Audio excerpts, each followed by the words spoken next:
Hi everyone, welcome to Cheltenham Chat episode 17. Last Saturday morning I made Cheltenham Chat 16, and last Sunday morning we got the news that racing had dreaded that jockey Michael O'Sullivan had passed away at Cork University Hospital. It's news that nobody wanted, and it is part of racing that nobody likes to even think about or talk about, but it is part of the game. Michael is a young jockey with his future ahead of him, and it is extremely sad. He did, in his short professional career, ride a lot of winners, and before he turned professional, he achieved every jockey's dream of having a Cheltenham winner. Not only a Cheltenham winner, but a double on the day. It is a very sad day for racing when anything like this happens.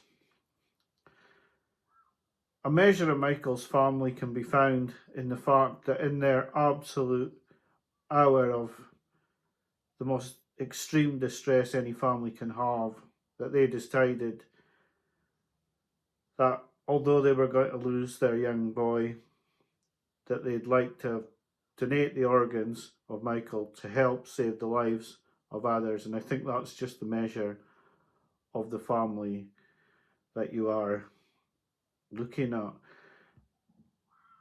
The funeral mass itself, I watched.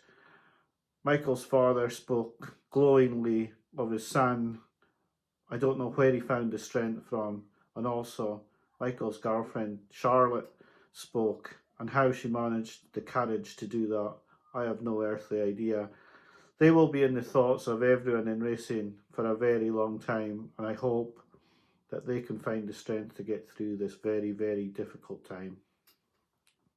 Talking about the racing at this time seems very futile. I will talk about 3 races from Punchestown on Thursday. Williammoney, under professional handling for the first time over hurdles, produced a night and day performance from his last run.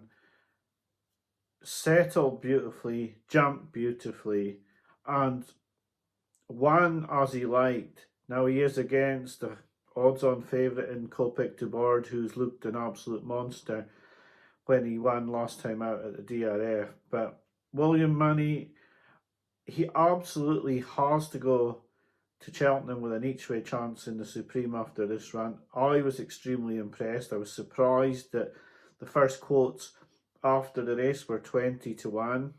They were quickly taken, and I have to admit I had a little bit each way myself. I thought this was a very good performance. If you took out Copic de Board from the Supreme novices at the moment, I would be extremely keen on Williammoney, and I think without market with Copic de Board, I would be seriously considering Williammoney in that market. I was very impressed with his performance. I do see a lot of people putting up Kawabunga on the back of his 2 runs this season, and I do feel that his runs are being a little bit exaggerated. If you look at the actual form of the races, it looks deeply impressive, but when you look at how Copic de Board jumped against him and was wandering all over the course and was almost uncontrollable under Patrick Mallins, and then the fact that Williammoney was far too free and jumped really poorly against Kawabunga and still very nearly beat him, does suggest to me that although he has good form, Kawabunga, I don't think it's quite as strong as people are trying to make out. I mean, this horse is 9-2, as short as 9-2 for the Turners, and he's won a maiden hurdle over 2 miles. And he beat a horse who ran too free and jumped poorly. And in his first run, he ran against a horse who took the 8 hurdles home in the race. I'm not saying he can't win, but I feel he's very, very short for a maiden hurdle or winner over 2 miles, who's now got to go 5 furlongs further against 3 graded winners in the New Lion Final Demand and the Yellow Clay. It seems extremely short to me. Jade de Grugy. I have to say I was delighted to see her on the track. She was a horse. Actually, both these horses were put up on my pre-season or my end of season video last year, and I didn't think I would see Jade de Grugy this season, so I have to say I was extremely excited to see how she would run. I am perhaps a little bit biased in the fact that I'd backed her before the end of last season at good odds, and so to see her coming out in the mares, and obviously I'll hope that Brighter Days Ahead and Williammoney do defect to the champion hurdle. I was a little bit worried, I won't say I wasn't. I was worried about the fact that she was giving away weight on her first run for nearly a year. I thought she jumped really well. Willie Mullins indicated that there'll be a lot of improvement to come. And if the big two do defect to the champion hurdle, I think she would go to the mare's hurdle with a favourite's chance. We can't forget that she's blotted her copybook at Cheltenham last year. She ran really poorly in that mare's novice. Was it just the fact of they were watching each other, or is there something more to it? But yes, delighted to see Jade de Grugy back on track and running really well. The bumper winner, Game of Inches, sluiced up. There was no negatives to his performance, but he's now favourite for the champion bumper, and you have to suspect that it's recency bias all the time now, because Copacabana was impressive. He went to champion bumper favourite. Now, Game of Inches has been impressive. He's favourite for the champion bumper. Is it as good as it looked? It's very difficult to say. The second horse had finished 5th to Copec de Board in a maiden hurdle and then come back to a bumper. Clearly, it's reasonably good form, but is it champion bumper winning form? How's this horse going to react to the hurly-burly of Cheltenham with 20 runners after winning a small field bumper on a right-handed track as well? So yeah, you have to take all these things into consideration. I don't think I would back Game of Inches, as impressive as he was. I think I might stick with the proven form of Wind Beneath My Wings or Bambino Fever rather than Game of Inches. Purely my opinion, of course. I did have serious thoughts about putting a bet up earlier in this week. I had been coming round to the fact that Bustleton for the cross country at 20 to 1 was a good bet. I'd already backed him at 25 to 1, but I did think maybe I should go for a bet on the videos. Sadly, it was put up in a couple of different places at the same time, and the odds have contracted into 14 to 1.